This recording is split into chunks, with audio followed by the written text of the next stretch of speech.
بسم الله الرحمن الرحيم واذكر في الكتاب موسى إنه كان مخلصا وكان رسولا نبيا وناديناه من جانب الطور الأيمن وقربناه نجيا ووهبنا له من رحمتنا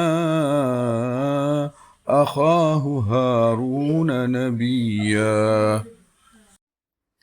പരമകാരുണികനും കരുണാവാരിധിയുമായ അള്ളാഹുവിൻ്റെ നാമത്തിൽ ഈ വേദപുസ്തകത്തിൽ മൂസയുടെ കഥയും പരാമർശിക്കുക.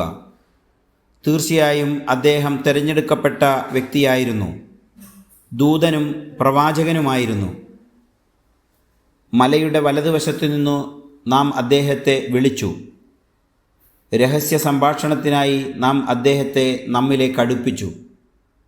നമ്മുടെ അനുഗ്രഹത്താൽ നാം അദ്ദേഹത്തിന് തൻ്റെ സഹോദരനെ പ്രവാചകനായ ഹാറൂനെ സഹായിയായി നൽകി. സൂറത്ത് മറിയം 51 മുതൽ 53 വരെയുള്ള ആയത്തുകൾ.